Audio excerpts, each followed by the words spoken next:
హల్లెలూయా. మన ప్రభు రక్షకుడైన యేసుక్రీస్తు వారి నామములో దేవుని కృపా సంఘంలో ఉన్న బిడ్డలందరికీ కూడా నా హృదయపూర్వకమైన వందనాలండి. నవంబర్ మాసము 27వ తేదీ 2024 సంవత్సరము దేవుడు మన దేవుని కృపా సంఘమునకు ఇచ్చిన వాగ్దానం. నీ స్థితి మొదట కొద్దిగా నుండును, తుదకు నీవు మహాభివృద్ధి పొందుదువు. దేవునికి స్తోత్రం కలుగును గాక. యోబు గ్రంథము 8వ అధ్యాయము 7వ వచనం ద్వారా మనతో ఈ విధంగా దేవుని వాక్యం మనతో మాట్లాడుచున్నది. అప్పుడు ఆ వచనాన్ని నేను పూర్తిగా చదువుతాను, శ్రద్ధగా ఆలకించండి. యోబు గ్రంథం 8వ అధ్యాయం 7వ వచనం. అప్పుడు నీ స్థితి మొదటి కొద్దిగా నుండును, తుదకు నీవు మహాభివృద్ధి పొందుదువు. దేవునికి స్తోత్రం కలుగును గాక. అవునండి, మన స్థితి ఆరంభంలో కొంచెంగానే ఉంటుంది, కానీ అది చివరికి గొప్పదవుతుంది అని చెప్పి దేవుని లేఖనాలు సెలవిస్తున్నాయి. ఎంత గొప్ప దేవుడండి మన స్థితి. ఎవరిదైనా సరే అంతే కదండి. ఆరంభంలో కొంచెమైనా అది చివరికి వచ్చేటప్పటికి గొప్పదిగా అవుతుంది. లేఖనాలు ఏ విధంగా సెలవిస్తున్నాయి కదండి. మన స్థితి ఏంటి? మొదట మన స్టార్టింగ్లో మనం ఏ విధంగా ఉంటాం? దేవుని మందిరంలోకి ఉన్నప్పుడు కూడా స్టార్టింగ్లో మనకున్న ఇబ్బందులు, ఇరుకులు, సమస్యలు ఎన్నో ఉంటాయండి. కానీ దేవుని మందిరంలో దినదినము నువ్వు ఆశీర్వదించబడతావు, వర్ధిల్లుతావు. అలాగే నేను దీవిస్తాడు దేవుడు. మనం లోకంలో ఉన్నప్పుడు, దేవుడిని ఎరగనప్పుడు, దేవుడిని తెలుసుకోలేనప్పుడు మన స్థితి ఎలా ఉంటుందో అది మనకు తెలుసు. ఒకసారి దేవునిలోకి వచ్చిన తర్వాత, ఆశీర్వదించబడ్డ తర్వాత మనం మన పాత స్థితిని ఒకసారి జ్ఞాపకం చేసుకున్నట్లయితే ఎంతో మనకి దేవుడు మన పట్ల మేలు చేస్తాడని చెప్పి ఎంతో సంతోషిస్తూ ఉంటాం. ఎందుకంటే మనకు మొదట మన స్థితి ఎలా ఉంటుందంటే కొద్దిగా ఉంటుందండి. మన స్థితి మొదటి కొద్దిగా నుండినను తుదకు మహాభివృద్ధి పొందుదువు. అవునండి, చివరికి వచ్చేటప్పటికి మహాభివృద్ధి పొందుతాం. ఎందుకు అలా పొందుతాం మహాభివృద్ధి అని మనం తెలుసుకోవాలనుకున్నట్లయితే కనుక మనం దేవునితో సహవాసం కలిగి ఉన్నాం కాబట్టి. దేవునితో గడిపే బిడ్డలకు దినదినము ఆశీర్వదించబడతారు, దినదినము వర్ధిల్లుతారు. మనం దేవుని విడిచిపెట్టి లోకంలో ఉన్నట్లయితే ఎంత మాత్రం కూడా మనం ఆశీర్వదించబడలేము, మనకి క్షేమము కలగదు, మనకి అభివృద్ధి కలగదు. మనం చూసుకున్నట్లయితే యోబు గ్రంథం ద్వారానే దేవుడు మనతో ఒక అమూల్యమైన మాట తెలియపరుస్తున్నాడండి. యోబు గ్రంథము 42వ అధ్యాయము 10వ వచనము. మరియు యోబు తన స్నేహితుల నిమిత్తము ప్రార్థన చేసినప్పుడు యెహోవా అతని క్షేమస్థితిని మరలా అతనికి దయచేసెను. మరియు యోబునకు పూర్వము కలిగిన దానికంటే 2 అంతలు అధికముగా యెహోవా అతనికి దయచేసెను. దేవునికి స్తోత్రం కలుగును గాక. యోబు పరిస్థితి గురించి అందరికీ తెలుసు కదండి. యోబు పాఠం గురించి యోబుని దేవుడు అంటున్నాడు, భూమి మీద నీలాంటి యథార్థవంతుడు ఒక్కడును లేడు. సాక్ష్యం ఇస్తున్నాడండి దేవుడు యోబు గురించి. అటువంటి యోబు ఒక మాదిరిని మనకు చూపించి వెళ్ళాడండి. ఎందుకంటే కొంతమంది భక్తులను దేవుడే మనకి ఒక మాదిరిగా పెట్టి ఉన్నాడు. అటువంటి భక్తుల ద్వారా తెలుసుకోవలసిన పాఠాలు, వారి ప్రకారం నడుచుకోవలసిన కొన్ని అంశాలు కూడా పరిశుద్ధ గ్రంథంలో లిఖింపచేసి ఉన్నాడు. ఆయన ఎన్ని ఇబ్బందులు పడ్డాడండి, ఎన్ని కష్టాలు పడ్డాడండి, ఎంతగా ఆయన్ని ఇబ్బంది పెట్టారు. తన కట్టుకున్న భార్య తనను దూషించింది, బాధ పెట్టింది, నువ్వు చావు అన్నది. అయినప్పటికీ కూడా యోబు తన యథార్థతను విడిచిపెట్టలేదు. నోటి మాట ద్వారా కూడా తన భార్యను దూషించలేదని చెప్పి పరిశుద్ధ గ్రంథం సెలవిస్తుంది. తన యథార్థతను చూసి దేవుడు అతన్ని ఆశీర్వదించాడండి. ఎంత గొప్పగా ఆశీర్వదించాడో తెలుసండి. తనకి ఎన్నో బాధలు, ఎన్నో ఇబ్బందులు వచ్చినప్పటికీ కూడా దేవుడు అతని పక్షాన ఉన్నాడండి. అతన్ని చూస్తున్నాడు.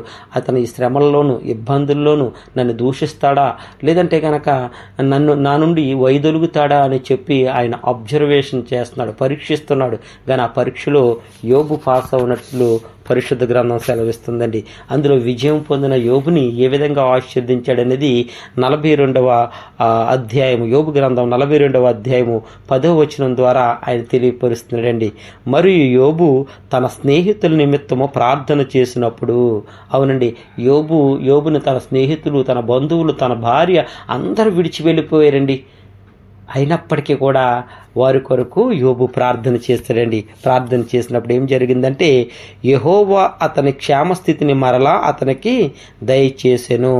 మరియు యోబునకు పూర్వము కలిగిన దానికంటే 2 అంతలు అధికముగా యెహోవా అతనికి దయచేసెను. దేవునికి స్తోత్రం కలుగును గాక. పూర్వము కలిగిన దానికంటే 2 అంతలు అధికముగా యెహోవా అతనికి దయచేసెను. డబుల్ బ్లెస్సింగ్ ఇచ్చాడండి దేవుడు. ఎంత గొప్ప దేవుడండి. కానీ ఎందువల్ల ఇచ్చాడు అని మనం ఆలోచన చేసినట్లయితే, యోబు దేవుని ఎదుట యథార్థంగా ఉన్నాడు. యోబు దేవుని దృష్టిలో ఒక మంచి బిడ్డగా దేవుడు ఉన్నట్లు లేఖనాలతో మనకు తెలియపరుస్తున్నాయి. మనం అందరం కూడా దేవుడు చూస్తున్నప్పుడు మనం యథార్థంగా ఒక యోబులా ఉండాలండి. యోబు గురించే సాక్ష్యం చెప్పాడు దేవుడు. భూమి మీద నీ అంత యథార్థవంతుడు ఎవరూ లేరని మన గురించి చెప్పగలుగుతున్నాడా దేవుడు సాక్ష్యం? చెప్పగలగాలి అన్నట్లయితే గనక మనం దేవునితో సహవాసం కలిగి ఉండాలి. యోబు స్థితి మొదట ఎలాగుందంటే కొద్దిగా ఉందండి. నీ స్థితి మొదట కొద్దిగా నుండినను తుదకు నువ్వు మహాభివృద్ధి పొందుదువు. అవునండి.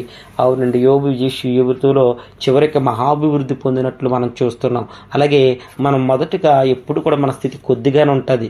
తర్వాత దేవుడు ఆశీర్వదించి మహాభివృద్ధి పొందిన తర్వాత దేవుడిని ఎవ్వరూ కూడా మర్చిపోకూడదు.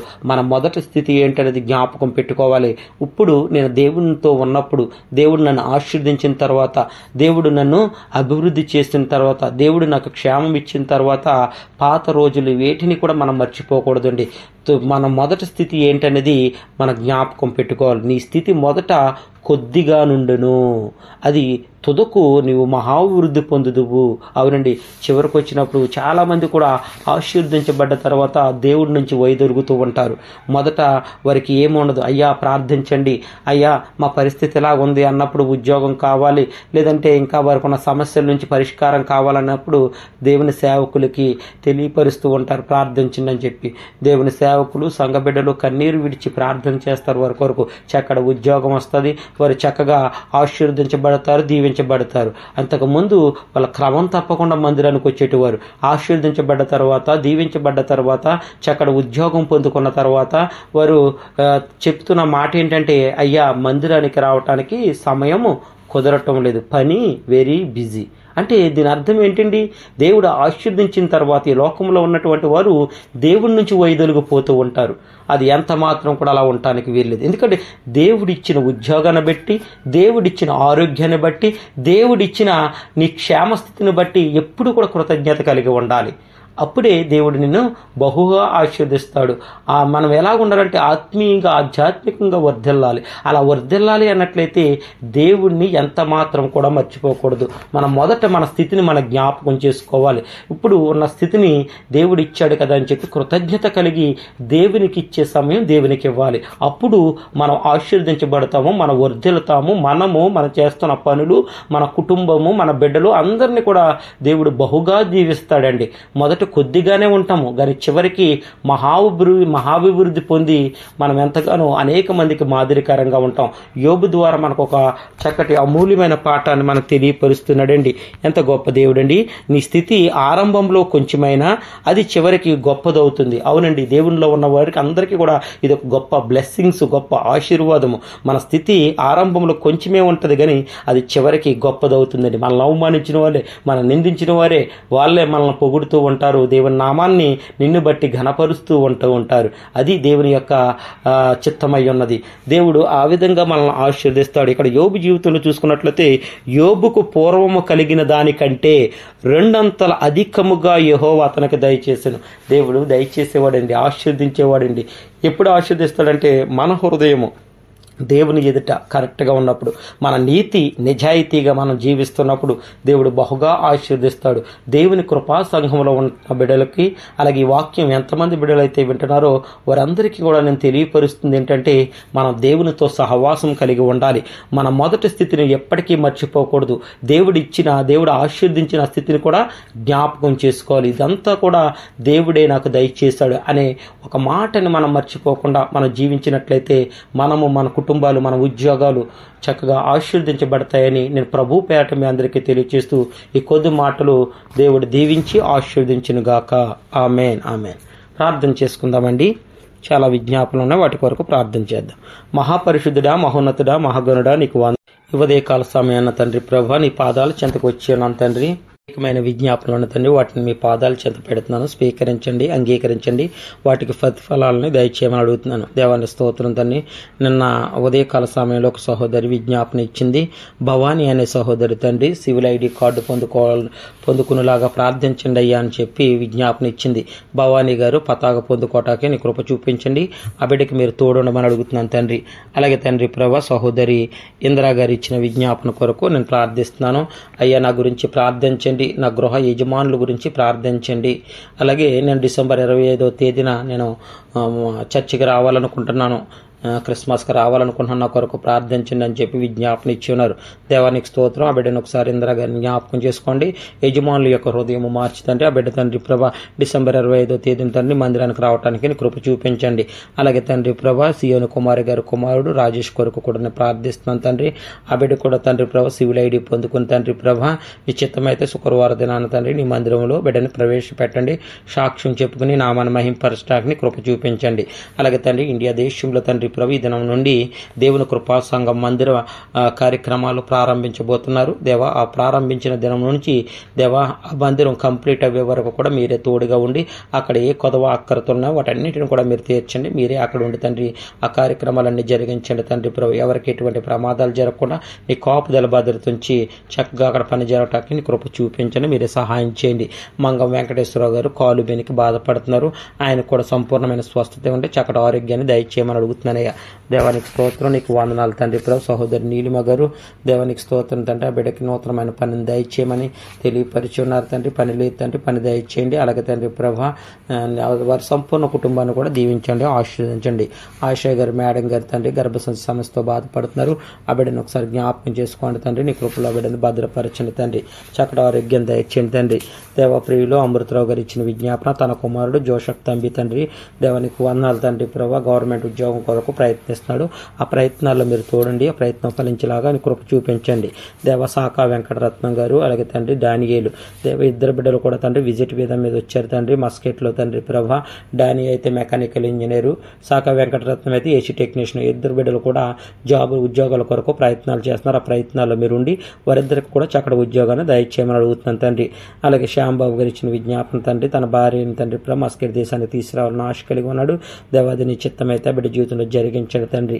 దేవ కారుకుని కొరకు కూడా ఆశపడుతున్నారు తండ్రి. అది కూడా తండ్రి చిత్తమైతే బిడ్డ జీవితంలో జరిగించమని అడుగుతున్నాను. నీ కృప చూపించండి, నీ కాపుదల ఉంచండి తండ్రి. అలాగే తండ్రి ప్రభు నీకు స్తోత్రం తండ్రి ప్రభా. సహోదరి బేబీ గారు ఇచ్చిన విజ్ఞాపన తండ్రి నీకు వందనాలు. మరియమ్మ గారికి మెడికల్ ఫిట్ అవడానికి పెట్టేలాగా ప్రార్థించండి అయ్యా అని చెప్పి తెలియపరిచారు. దేవాది ఆ బిడ్డ జీవితంలో చక్కగా మెడికల్ ఫిట్ అవటానికి మరియమ్మ గారి కొరకు దేవాన్ని ప్రార్థిస్తున్నాను. ఆ బిడ్డ జీవితంలో జరిగించమని అడుగుతున్నాను అయ్యా. దేవానికి స్తోత్రం నీకు వందనాలు తండ్రి. స్మైలీ గారు ఇచ్చిన విజ్ఞాపన కొరకు నేను ప్రార్థిస్తున్నాను. ఐడి కార్డు పొందుకునేలాగా నా జాబ్ కొరకు ప్రార్థించండి అని విజ్ఞాపన ఇచ్చి ఉన్నారు. ఆ బిడ్డను ఒకసారి జ్ఞాపకం చేసుకోండి. తనకి ఇచ్చిన బిడ్డలు రియా సాన్విక బిడ్డలు ఇద్దరిని కూడా వాళ్ళ అత్తగారి దగ్గర విడిచిపెట్టి వచ్చిన చిన్న చిన్న బిడ్డలు 3 సంవత్సరాలు 6 సంవత్సరముల బిడ్డలు. ఆ బిడ్డలకు కూడా మీరు తోడనమని అడుగుతున్నాను తండ్రి. ఆదిలక్ష్మి గారు దగ్గు ఆవేశంతో బాధపడుతున్నారు. ఆ బిడ్డను ఒకసారి జ్ఞాపకం చేసుకోండి. అలాగే చంద్రశేఖర్ గారు ఉద్యోగం కొరకు కూడా ఒకసారి జ్ఞాపకం చేసుకోండి తండ్రి. మణి గారి తండ్రి పని లేదు తండ్రి ప్రభా, పని దొరికేలాగా ప్రార్థించమన్నారు. ఆ బిడ్డను ఒకసారి జ్ఞాపకం చేసుకోండి. చిన్న చిన్న బిడ్డలు తండ్రి సాన్విక సాత్విక్ష దేవ ఇద్దరు పాపలు కూడా తండ్రి బిడ్డ మీద బెంగ పెట్టుకున్నారని చెప్పి తెలియపరిచారు. ఆ బెంగ భీతి ఏమి లేకుండా తండ్రి ప్రభ బిడ్డలిద్దరు కూడా తండ్రి ప్రభ చక్కగా ఉండులాగా తల్లికి ఇక్కడ మనీ గారికి చక్కటి ఉద్యోగం పొందుకోవడానికి కృప చూపించేలాగా మీరే సహాయం చేయండి. త్రివేణి గారి కుమార్తె దేవ అభి కొరకు ప్రార్థిస్తున్న డిగ్రీ చదువుతుంది. ఆ బిడ్డ డిగ్రీ ఎగ్జామ్లో పాస్ అవడానికి కృప చూపించండి. మీరే సహాయం చేయండి తండ్రి. ఆ ఎగ్జామ్స్ తండ్రి చాలా మంది బిడ్డలు ఎగ్జామ్స్ రాస్తున్నారు. ఆ బిడ్డలందరికీ కూడా మీరు తోడుండమని అడుగుతున్నాను. మీరే సహాయం చేయమని అడుగుతున్నాను అయ్యా. దేవానికి స్తోత్రం. కుమారి గారి తండ్రి ప్రభ షుగర్ వ్యాధితో బాధపడుతున్నారు. ఆ బిడ్డను ఒకసారి జ్ఞాపకం చేసుకోండి. 3 నెలల నుంచి పని లేదు, పని దయచేయండి తండ్రి. అంబేద్కర్ జీవితంలో గొప్ప కార్యం చేయబోతున్నందుకు నీకు వందనాలు తండ్రి. ఆ బిడ్డ అయితే తండ్రి ప్రభ ఇండియా దేశానికి వెళ్ళి మరొక నూతనమైన కంపెనీకి తండ్రి ఉద్యోగం కొరకు రావాలనుకుంటున్నా. ఆ ప్రయత్నాలన్నింటిలో కూడా మీరు తోడునండి. నీ కృప చూపించండి. నిర్మల గారు ఇచ్చిన విజ్ఞాపన కొరకు ప్రార్థిస్తున్నాను. 1,80,000 రూపాయలు అప్పు అయిపోయినాయా. నా సహోదరిని తీసుకొచ్చి ఆ అప్పు తీరే మార్గం నాకు దేవుడు దయచేలాగా ప్రార్థించండి అన్నారు. దేవా బిడ్డను ఒకసారి జ్ఞాపకం చేసుకుంటే అప్పులు తీరే మార్గాన్ని మీరు దయచేయమని అడుగుతున్నాను. తన తల్లి గారు దుర్గమ్మ షుగర్ వ్యాధితో బాధపడుతున్నారు. ఆ బిడ్డని జ్ఞాపకం చేసుకోండి. దేవా నిర్మల గారు బిడ్డలు తండ్రి మమత దుర్గా ప్రసాద్ బిడ్డలు కూడా ఒకసారి జ్ఞాపకం చేసుకోమని అడుగుతున్నాను. నీ కృప చూపించమని అడుగుతున్నాను తండ్రి. మురళి గారి కొరకు ప్రార్థిస్తున్నాను. ఆ బిడ్డ కూడా తండ్రి కోమాలో ఉన్నాడు అన్నారు. ఆ బిడ్డ కూడా సంపూర్ణమైన ఆరోగ్యాన్ని దయచేయండి. నీ కృప చూపించండి. మీరు ఇంకా అనేకమైన విజ్ఞాపనలు ఉన్న తండ్రి దేవా నీకు వందనాలు. వాటిపైన నా హస్తం ఉంచి నేను ప్రార్థిస్తున్నాను. హస్తం మీద హస్తం ఉంచి తండ్రి ఆ బిడ్డలకు నా అవసరతాకరతలు అన్నీ కూడా తీర్చమని ఘనత మహిమ ప్రభావాలు నీకే ఆరోపిస్తూ యేసుక్రీస్తు వారి శ్రేష్టమైన నామం పేరట అడిగి వేడుకుంటున్నాం తండ్రి. ఆమేన్ ఆమేన్. పరమ తండ్రి అయిన దేవుని ప్రేమయు కుమారుడైన యేసుక్రీస్తు ప్రభు యొక్క దివ్యమైన కృపయు పరిశుద్ధాత్మ అనునిత్య సహవాసము సమాధానము ఇప్పుడు ఎల్లప్పుడును దేవుని కృపా సంఘములో ఉన్న బిడ్డలకును యెరూషలేమునకును ఆయన ఆత్మ సదాకాలము తోడుగా ఉండి నడిపించి సంరక్షించి వర్ధిల్ల చేయనుగాక. ఆమేన్ ఆమేన్. అందరికీ వందనాలండి. దేవుడు మిమ్మును మీ కుటుంబమును దీవించి ఆశీర్వదించునుగాక. ఆమేన్ ఆమేన్.